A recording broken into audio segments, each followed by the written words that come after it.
नमस्कार दोस्तों, मैं विजय तिवारी। स्वागत है आपका हमारे YouTube channel the books society में, जहां हम आज की क्लास में सब्जेक्ट कोड BHIE 141 के चैप्टर नंबर 6 को डिस्कस करेंगे। इससे पहले चैप्टर नंबर 5 तक की जो वीडियो हैं वो ऑलरेडी चैनल पर अपलोड कर दी जा चुकी हैं। आशा है वो सभी चैप्टर आपको अच्छे से समझ में आए होंगे। इसी श्रृंखला को आगे बढ़ाते हुए आज हम चैप्टर नंबर 6 को डिस्कस करेंगे। चैप्टर का नाम होगा स्वयं सशक्तिकरण आंदोलन और 100 दिनों के सुधार।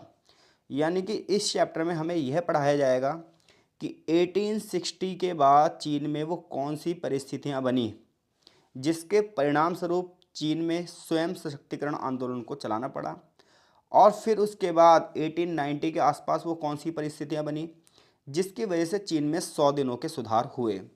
तो पहले तो हम ये पढ़ेंगे कि स्वयं सशक्तिकरण आंदोलन और 100 दिनों के सुधार के कारण क्या थे, और फिर हम यह पढ़ेंगे कि इस आंदोलन और सुधार में किन किन व्यवस्थाओं में सुधार करने की बात की गई, क्या ये सुधार सफल रहे या नहीं रहे।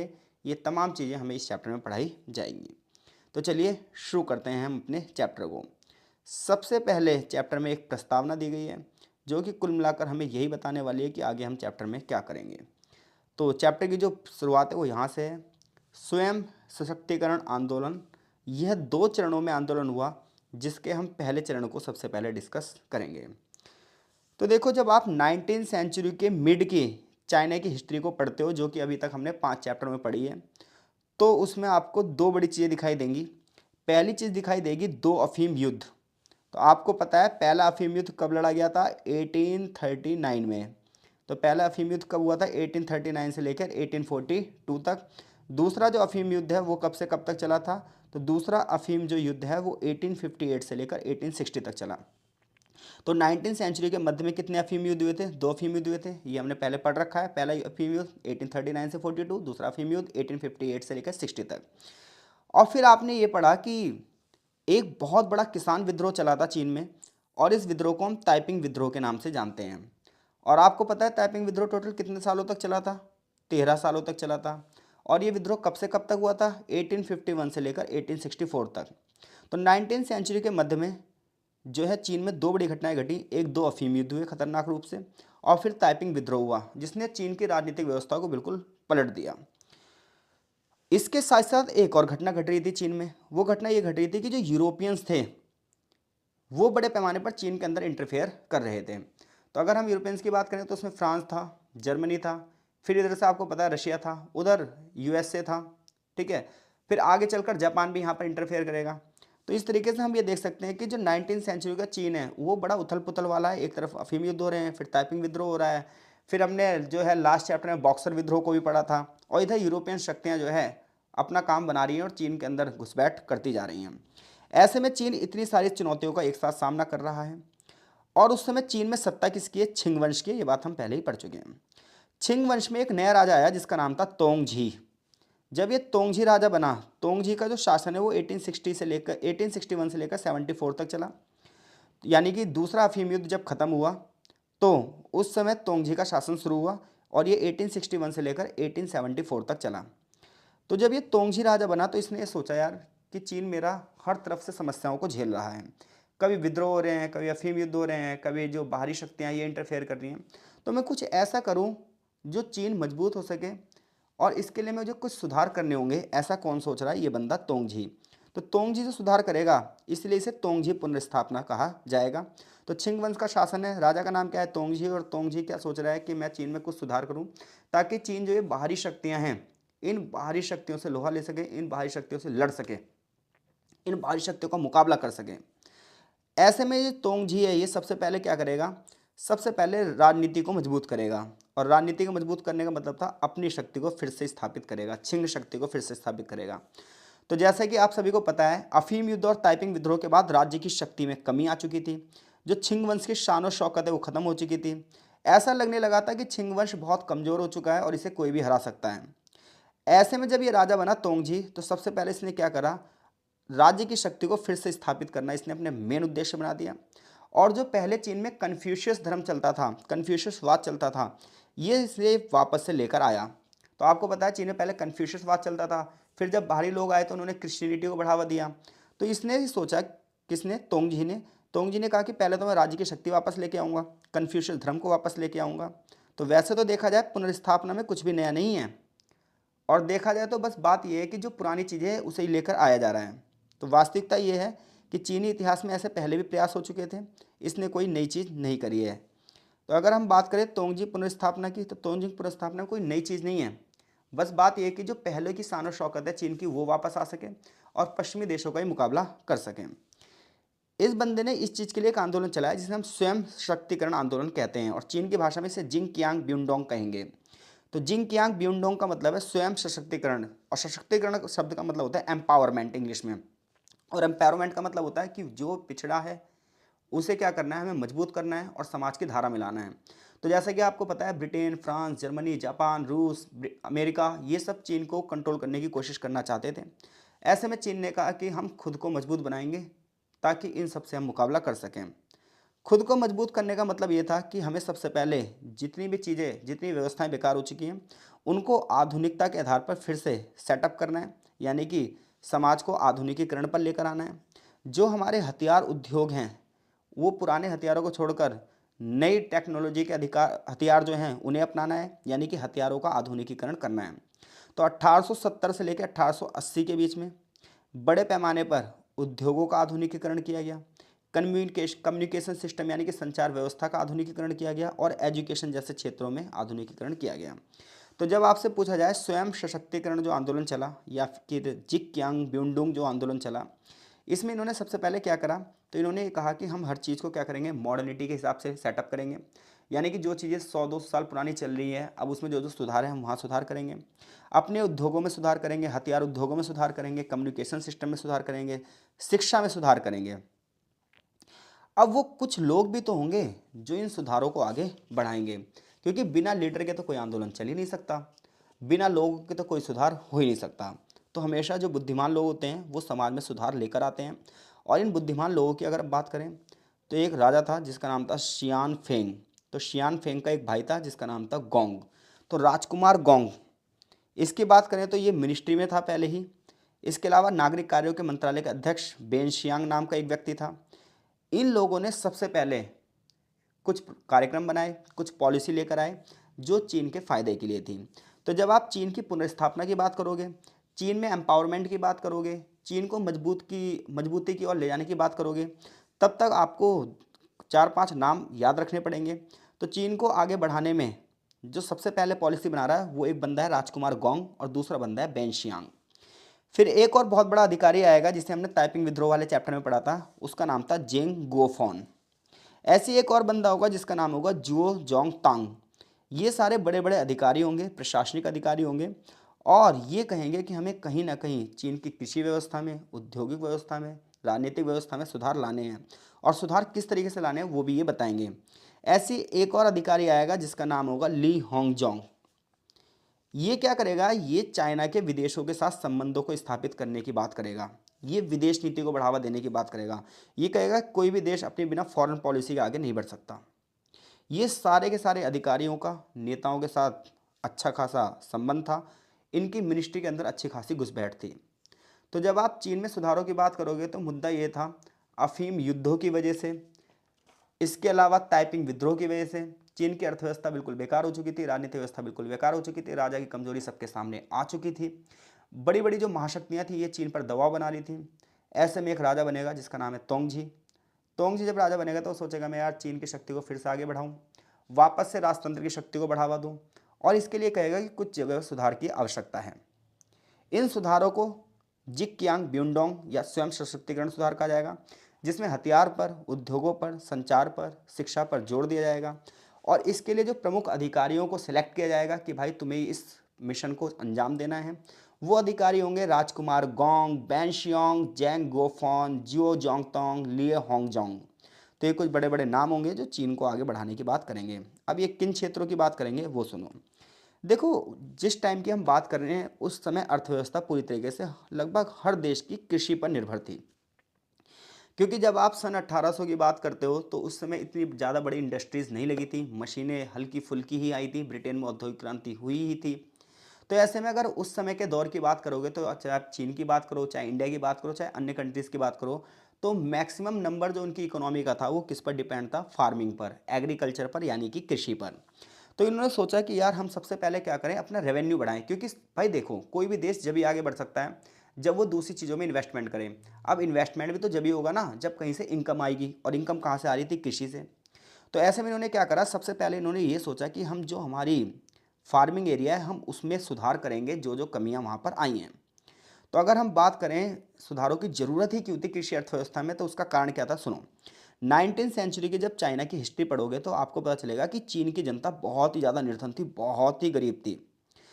कुछ जो राइटर्स हैं वो अपनी किताबों में चीन की गरीबी के बारे में लिखेंगे, जैसे कि चीन की एक जगह है यांगसी नदी की घाटी, तो यांगसी नदी के आसपास का जो एरिया है इसके बारे में एक किताब में लिखा गया, एक जनरल में लिखा गया जिसका नाम था general of the China branch of the real Asiatic society. इसमें ये बताया गया चीन की गरीबी के बारे में कि चीन में जो लहलहाते खेत हैं, जो चीन में पहले खेत लहलहाते थे, फसलें बहुत ज़बरदस्त होती थी, वो निर्जन हो गए हैं, अब वहाँ पर फसलें नहीं हैं, शहर खंडर में बदल चुके हैं। कियांगनान, कियांगसी और चैखांग के मैदानों में, ये नदियों के नाम है भाई, कियांगनान, कियांगसी और चैखांग नदी के मैदानों में आज मानव कंकाल बिखरे हुए हैं।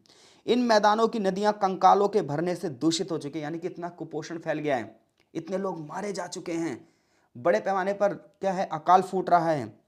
दूर दराज के पर्वतों पर रहने वाले जंगली जानवर भी भागकर अब भूमि पर फिरते रहते हैं। सुनसान शहर हो चुके हैं, जहां कृषि भूमि की जुताई होनी चाहिए वहां पर कोई भी हाथ नहीं बचा, और बदले में बचा है तो क्या बचा, जंगल, जंगली घास। ये सब चीजें ये बताती है कि एक टाइम पे चीन की जो कृषि थी वो बहुत अच्छी थी, लेकिन एक समय आने तक चीन की जो खेती थी वो बेकार हो चुकी थी, बहुत सारा एरिया खाली हो चुका था, विद्रोहों की वजह से, युद्धों की वजह से लोग घर बार छोड़कर भाग चुके थे, सिक्योरिटी की वजह से, टाइपिंग विद्रोह में आपको पता है करोड़ों लोग शामिल हुए थे। तो ऐसे में जो गांव पहले हरे भरे थे वो गांव निर्जन हो चुके थे, अब वहां पर कोई रह नहीं रहा है, खेतों में फसलों की जगह जंगली घासें उग रही हैं। तो जरूरी था ना क्या, कृषि अर्थव्यवस्था को सुधारा जाए। तो कृषि अर्थव्यवस्था को फिर से जीवित करना एक सबसे बड़ी नीड थी उस समय की। तो कृषि अर्थव्यवस्था को कैसे जीवित किया जाए, क्योंकि सरकार के पास खर्च करने के लिए ज़्यादा पैसे भी नहीं थे, और सबसे बड़ी मजबूरी ये थी कि सरकार किसानों में किसी प्रकार की उपलब्धियां नहीं बता सकती थी, सरकार क्या मुंह लेकर जाए किसानों के पास, क्योंकि किसान खुद सरकार के खिलाफ थे। तो कैसे अपनी राष्ट्रीय संपत्ति में वृद्धि करें, कैसे उत्पादन में वृद्धि करें। तो जहां से राजनीति खत्म होती है ना वहां से धर्म शुरू होता है। इन्होंने क्या करा, इन्होंने कन्फ्यूशसवादी सिद्धांतों को फिर से बढ़ावा दिया, क्योंकि इंसान राजनीति में विश्वास न करे धर्म पर तो करेगा। अब इन्होंने कन्फ्यूशसवादी सिद्धांतों को फिर से बढ़ावा दिया, और इन्होंने 3 बड़े अपने लक्ष्य बनाए, 3 एरिया को टारगेट किया कि हम कन्फ्यूशसवाद का सहारा लेकर पहले तो कृषि योग्य क्षेत्रों का प्रसार करेंगे, यानी कि जिन जगह पर खेती नहीं होती है उन जगह पर भी खेती को बढ़ावा देंगे। जो पब्लिक सेक्टर के कार्य हैं जैसे सड़कों को बनाना, नहर खुदवाना, इन सब पर ध्यान देंगे। और भूमि पर जो कर लगाते हैं हम उसमें कमी कर देंगे, क्योंकि जब टैक्स में कमी होगी तभी ज़्यादा से ज़्यादा लोग काम करेंगे, तो लोगों को हम अप्रिशिएट करेंगे ताकि वो क्या करें, काम करें। तो इन सुधारों में सबसे पहले हम कृषि योग्य क्षेत्रों का सुधार कर रहे हैं, और क्यों कर रहे हैं वो आपको पता चल चुका है। तो कृषि योग्य सुधारों में ये सीन है कि टाइपिंग विद्रोह की वजह से जो जो गाँव उजड़ चुके थे, जिन गाँवों के लोग भाग चुके थे, जो बड़े बड़े भूस्वामियों से ज़मीनें छीन ली गई थी वो उन्हें लौटा दी गई। उसका रीज़न ये था ताकि बड़े ज़्यादा से ज़्यादा क्षेत्र पर खेती हो, क्योंकि जितने ज़्यादा जगह पर खेती होगी उतने ज़्यादा टैक्स मिलेगा सरकार को। तो 19वीं सेंचुरी की शुरुआत में राजनीतिक उथल पुथल थी, अफीम युद्ध हो रहे थे, टाइपिंग विद्रोह हुआ था, जिसकी वजह से भूमि का त्याग कर दिया गया, लोग भाग गए अपना गांव छोड़कर। ऐसे में ग्रामीण आबादी का प्रवास हुआ, यानी कि भाग गई राजनीतिक ग्रामीण आबादी। फिर दोबारा से जो क्षेत्र उजड़ चुके थे उन्हें फिर से बसाने का प्रयास किया गया।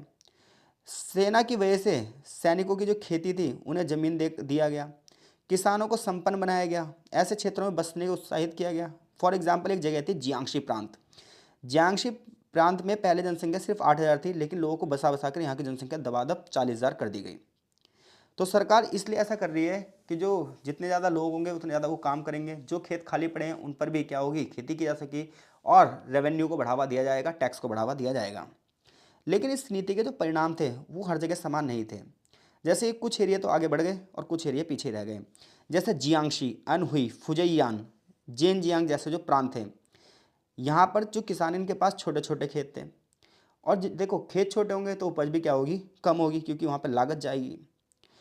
इसके अलावा जेनजियांग, जियांगशी और ताइपिंग विद्रोह के कारण, जेनजियांग और जियांगशी में ताइपिंग विद्रोह के कारण जमींदारों का सफाया हो गया था, केवल किसान ही थे। लेकिन जब विद्रोह शांत हुआ तो जमींदारों को फिर से उनकी ज़मीन दे दी गई। अब जब जमींदारों को ज़मीन दे दी गई आप, तो किसानों के हाथ से ज़मीन छूट जाएगी। यानी कि हम यहाँ पर ये पढ़ रहे हैं कि कृषि योग्य क्षेत्रों का विस्तार कर रही है सरकार, और उसमें वो क्या कर रही है कि जो क्षेत्र उजड़ गए थे युद्ध के दौरान, विद्रोह के दौरान, उन जगह पर लोगों को फिर से बसाया जा रहा है। लेकिन यहाँ पर एक समस्या आ जाएगी, समस्या ये आएगी कि ज़मींदारों को फिर से ज़मीनें दे दी जाएगी, और जब ज़मींदारों को ज़मीनें दे दी जाएगी तो किसानों के हाथ से, जिन किसानों ने उन ज़मीनों पर कब्जा किया था, वो छीन लिया जाएगा। तो ये सुधार तो किया जा रहा है, लेकिन ये सुधार सफल नहीं होंगे। उसका एक बड़ा कारण यही है। पब्लिक सेक्टर के कार्य यानी कि सार्वजनिक कार्यों को फिर से बढ़ावा दिया जाएगा। नाले बड़े पैमाने पर बनवाए जाएंगे, नहरों का निर्माण किया जाएगा, सड़कों का निर्माण किया जाएगा, अनाज भंडारों का निर्माण किया जाएगा, जहाँ नदियों में गाद भर गई है उनकी सफाई करवाई जाएगी। ये सब सुधार यहाँ पर किए जाएंगे। अब सबसे बड़ी बात यह है कि जनता काम क्यों करे, क्योंकि ज़्यादा काम ज़्यादा टैक्स। तो सरकार ने कहा 30% टैक्स की कमी कर देंगे। तो तोंगजी जब राजा था तो उसने क्या करा, टैक्स में 30% कमी कर दी। लेकिन समस्या यही रही कि सुधार तो किए गए, लेकिन उन सुधारों का फ़ायदा जिन किसानों को मिलना चाहिए था उन किसानों को नहीं मिला। अमीर लोगों ने ही इसका फ़ायदा उठा लिया, ज़मींदारों ने इसका फ़ायदा उठा लिया। रियलिटी ये रही कि गरीब इंसान गरीब ही रहा, और जो मिडिल क्लास का किसान था वो थोड़ा सा क्या हो गया, अमीर हो गया। तो अब तक की बात सिर्फ इतनी सी है कि चीन में अफीम युद्ध और ताइपिंग विद्रोह की वजह से अर्थव्यवस्था बेकार हो चुकी थी, राजनीतिक व्यवस्था कमजोर हो गई थी। ऐसे में एक नया राजा बनता है तोंगजी। वो कहता है हम चीन को मजबूत करेंगे। चीन को मजबूत करने के लिए वो कन्फ्यूशियसवाद का सहारा लेता है और कुछ बड़े अधिकारियों को चुनता है। इन बड़े अधिकारियों से वो कहता है कि कैसे भी करके भाई कृषि जो सेक्टर है हमारा उसे आगे बढ़ाओ। कृषि अर्थव्यवस्था की पुनर्स्थापना होती है, जिसमें सबसे पहले हम क्या करते हैं, ऐसे एरिया जहाँ पर कृषि अब नहीं हो रही है उनको बढ़ावा देने की बात करें, ताकि ज़्यादा से ज़्यादा उपज हो, जितनी ज़्यादा उपज होगी उतना ज़्यादा टैक्स मिलेगा। पब्लिक सेक्टर के कार्यों में नहर नालों का निर्माण किया जा रहा है, सड़कों का निर्माण किया जा रहा है। इसके साथ साथ मैदानी कृषि को बढ़ावा दिया जा रहा है, भूमिगत टैक्स में कमी की जा रही है। लेकिन मैटर ये है कि जो बड़े बड़े ज़मींदार हैं वो इसका फ़ायदा उठा ले रहे हैं और आम किसानों तक ये लाभ नहीं पहुंच रहा है। परिणाम इसका ये हुआ कि चांदी के दामों में वृद्धि हुई।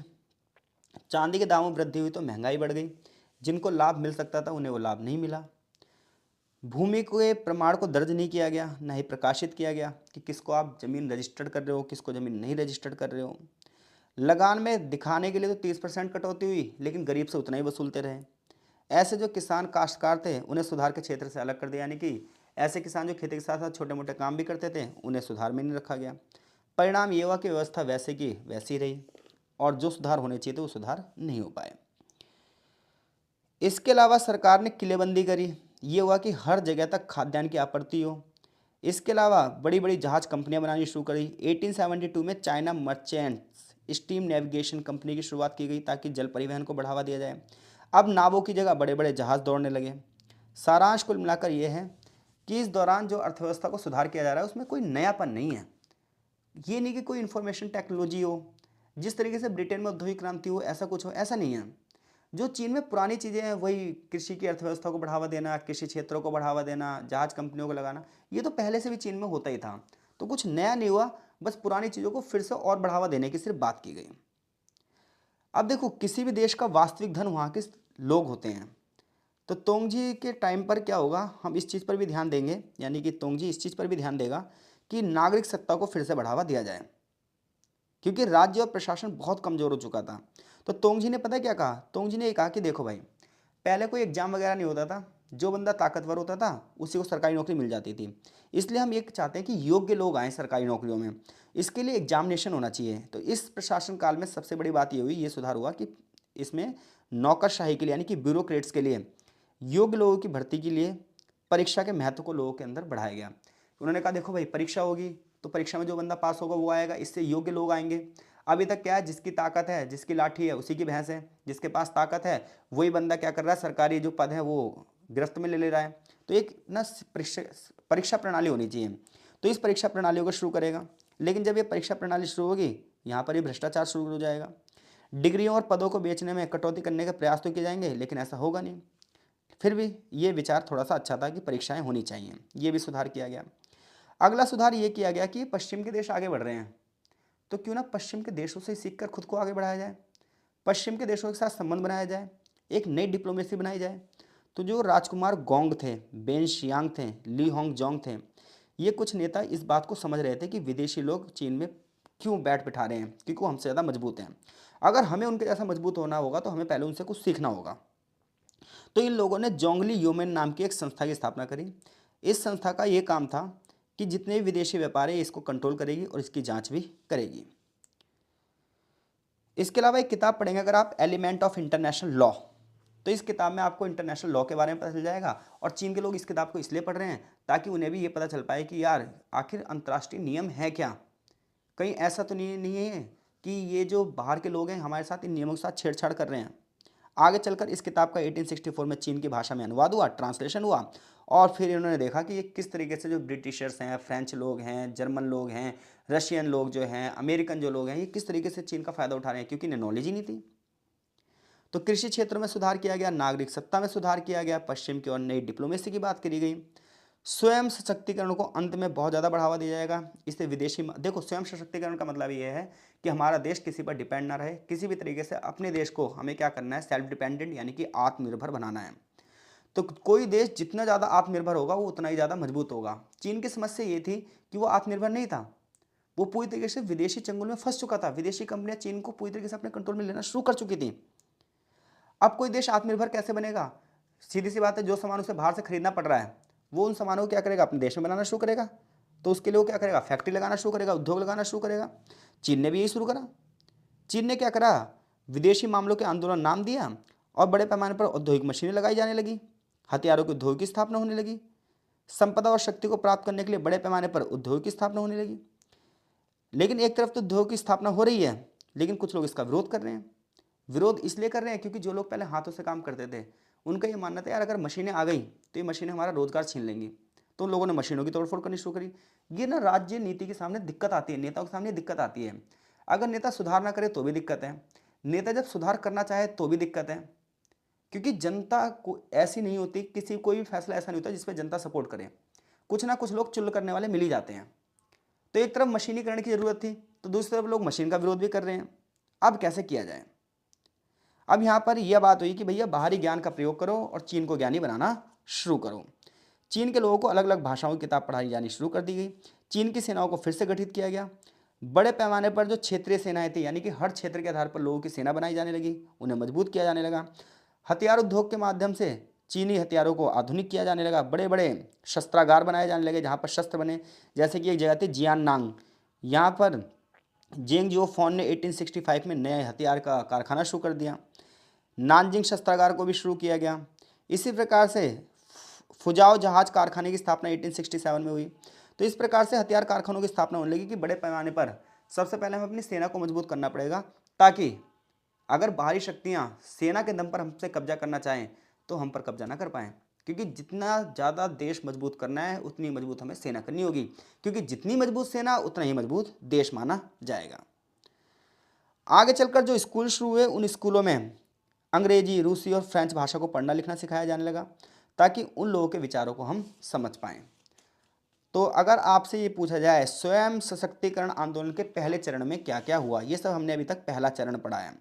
तो स्वयं सशक्तिकरण आंदोलन का जो पहला चरण है इसमें हम कृषि कार्य में सुधार करेंगे, कृषि क्षेत्रों को बढ़ावा देंगे, पब्लिक सेक्टर के कार्य करेंगे, टैक्स में कमी ला देंगे, कुछ जहाज कंपनियों की स्थापना की जाएगी। इसके अलावा परीक्षा प्रणाली एक नई शुरू की जाएगी, पश्चिम की ओर नई कूटनीति शुरू होगी। इसके अलावा सेना को मजबूत बनाने के लिए बड़े बड़े हथियार कारखाने लगाए जाएंगे, मशीनों का निर्माण किया जाएगा और स्कूलों में अंग्रेजी, रशियन और फ्रेंच भाषा को पढ़ाया जाएगा, ताकि वहाँ के लोगों के विचारों को ये लोग पढ़ सकें, क्योंकि बिना पश्चिमी ज्ञान के पश्चिम को हराया नहीं जा सकता था। तो वेस्टर्न नॉलेज के साथ साथ वेस्टर्न लोगों को हराने के लिए उनकी भाषा और उनकी किताबों के बारे में जानकारी होनी बहुत ही ज़्यादा ज़रूरी थी। और ये सब हुआ सब कुछ कहाँ पर, पहले चरण में। अब हम बात करते हैं इस आंदोलन के दूसरे चरण की। तो 1870 तक इस आंदोलन का पहला चरण है। 1870 के बाद इस आंदोलन का दूसरा चरण शुरू हो जाएगा। तो 1870 के बाद क्या हुआ, हथियारों का निर्माण थोड़ा कम कर दिया गया। दूसरे चरण, पहले चरण में जहाँ हथियारों पर जोर दिया गया था, दूसरे चरण में हथियारों का निर्माण थोड़ा सा क्या कर दिया, कम कर दिया गया। व्यापारिक गतिविधियों को बढ़ावा देने की बात की गई। ये माना गया कि व्यापार जितना बढ़ेगा आमदनी उतनी बढ़ेगी, आमदनी जितनी बढ़ेगी टैक्स उतना बढ़ेगा, टैक्स उतना बढ़ेगा सरकारी खजाना उतना ज़्यादा बढ़ेगा। तो ये बात हुई कि नए नए उद्योग धंधे लगाए जाएं।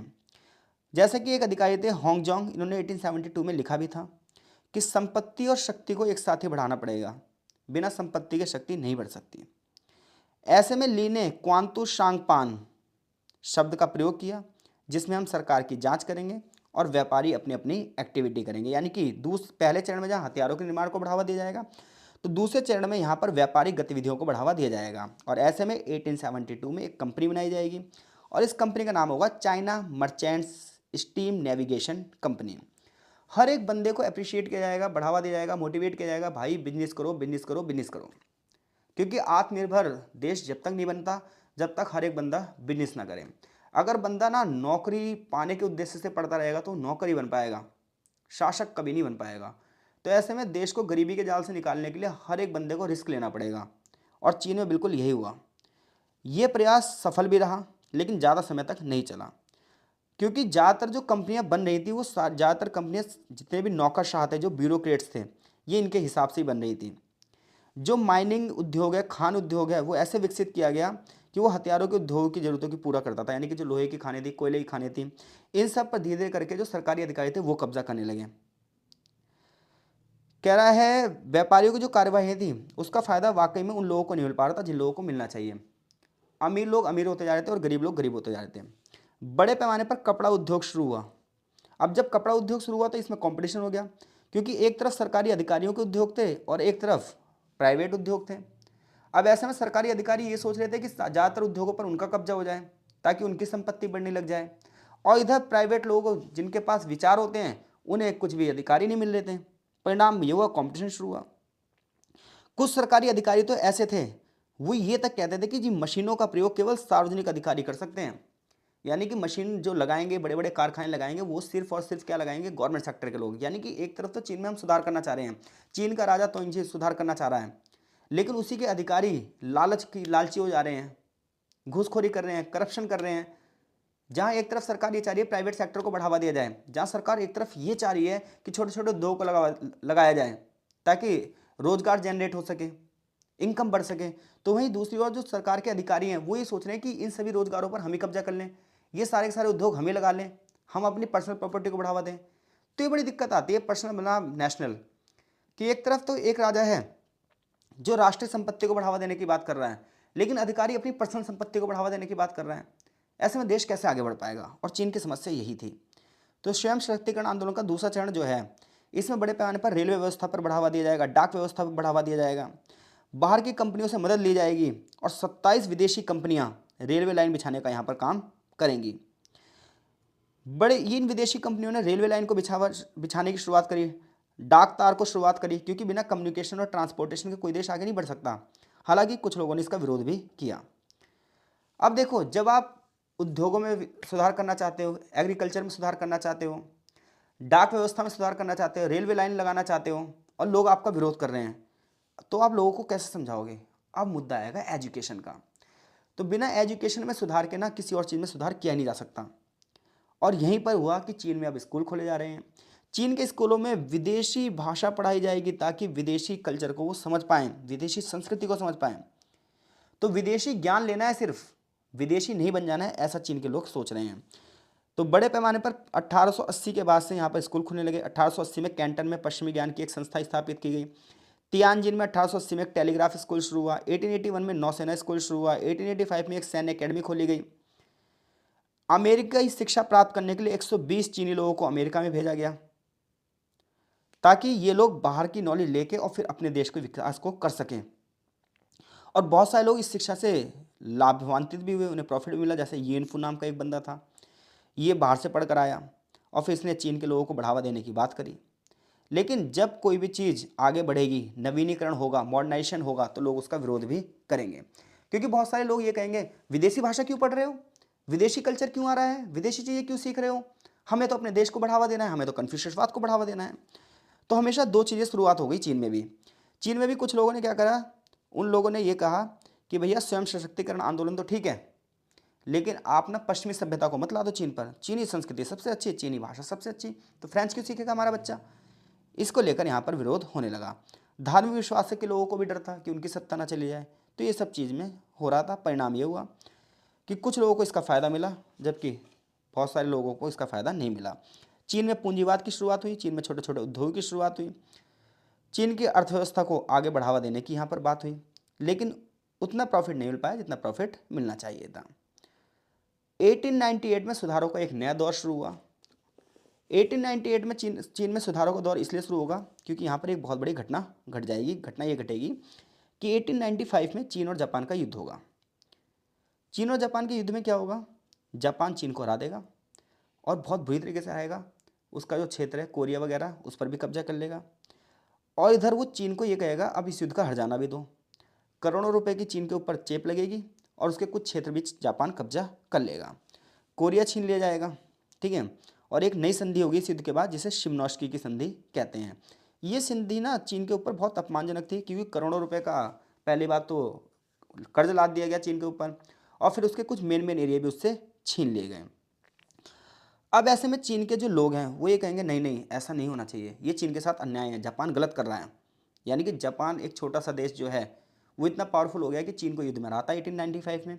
उसके ऊपर फिर ये कहता है कि युद्ध का नुकसान भी तू ही भरेगा, करोड़ों रुपए का उसके ऊपर कर्जा लाद देता है और फिर उसके बाद उसके बड़े बड़े क्षेत्रों को भी, कोरिया जैसे क्षेत्रों को छीन लेता है।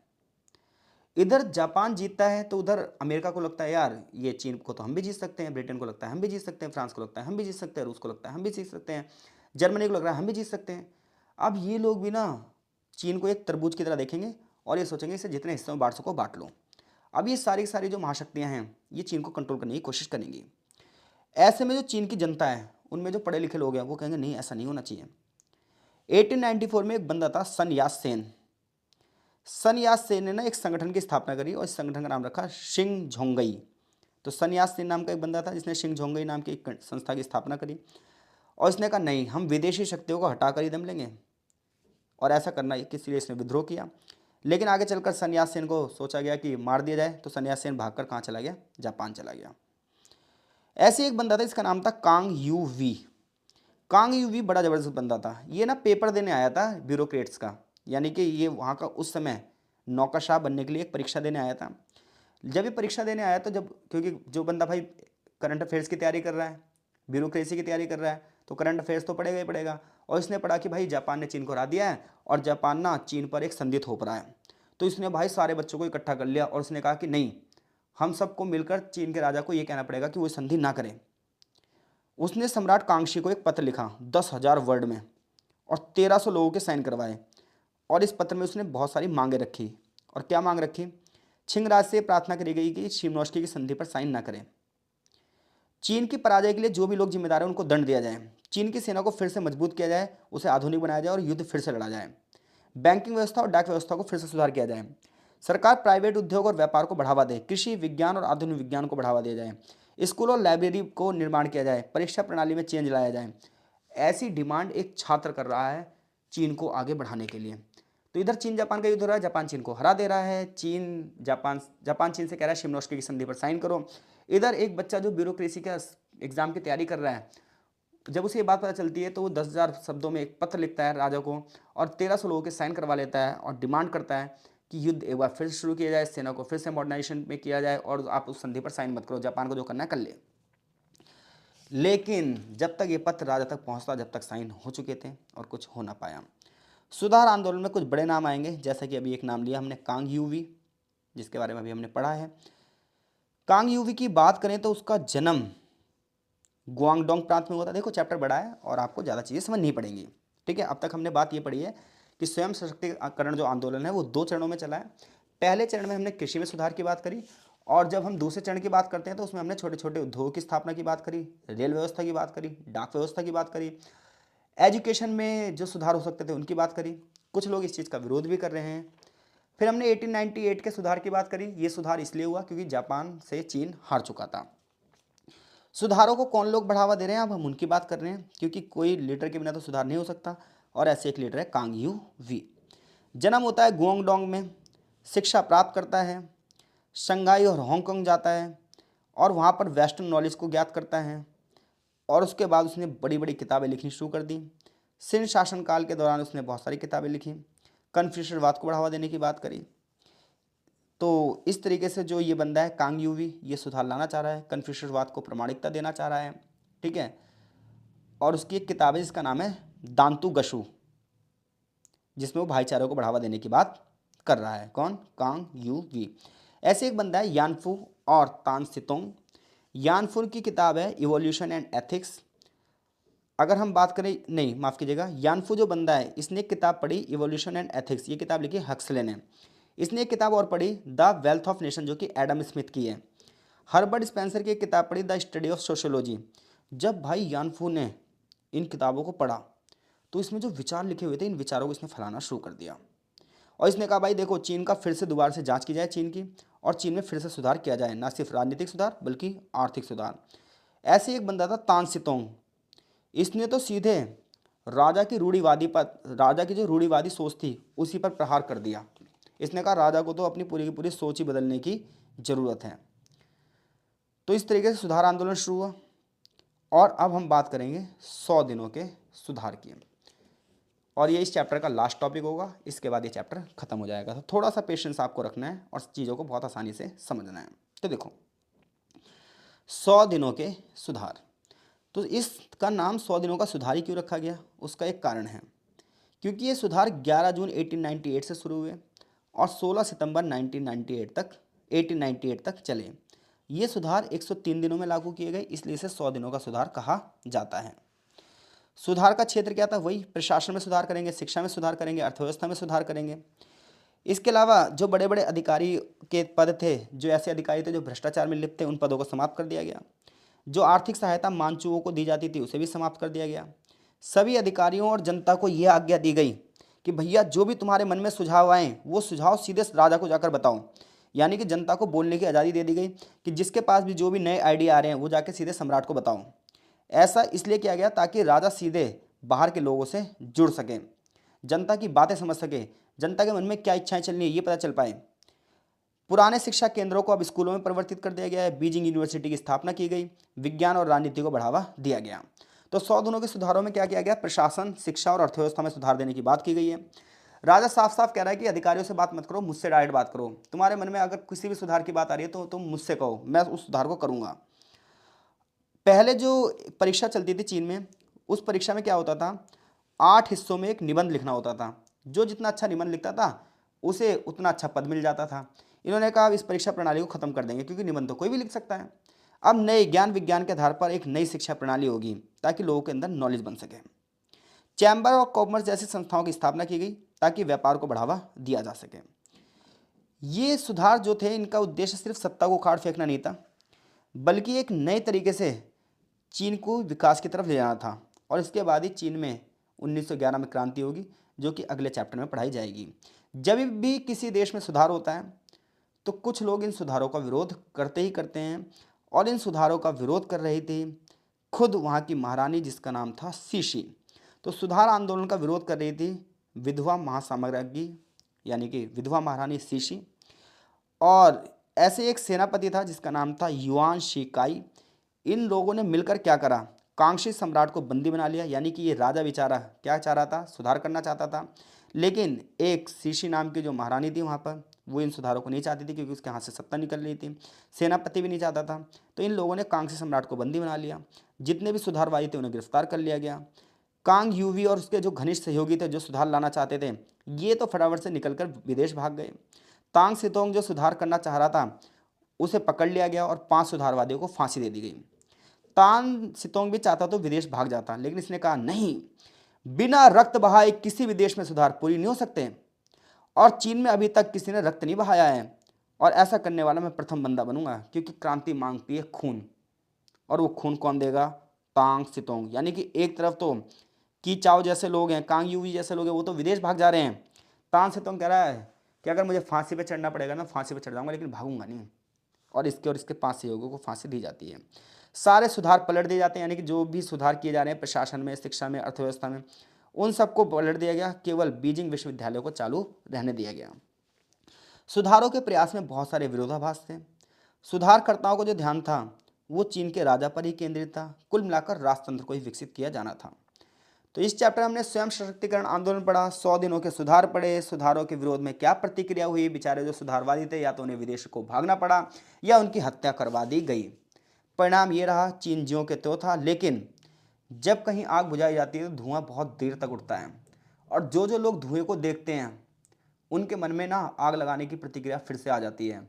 और चीन में यही होगा, और इसका परिणाम ये होगा कि चीन में 1911 में, यानी कि 1911 में एक बहुत बड़ी क्रांति होगी और इतनी बड़ी क्रांति होगी कि वो राजा की सत्ता को समाप्त कर देगी। और उस क्रांति को हम पढ़ेंगे चैप्टर नंबर 7 में। उसका नाम ही होगा 1911 की चीनी क्रांति। चैप्टर यहीं खत्म होता है, आगे चैप्टर का सारांश शुरू है। आई होप सो मैं आपको चैप्टर समझाने में सफल रहा हूँ। मिलते हैं आपसे नेक्स्ट चैप्टर में, तब तक के लिए आपका बहुत बहुत धन्यवाद। कमेंट बॉक्स में अपनी प्रतिक्रिया ज़रूर दें।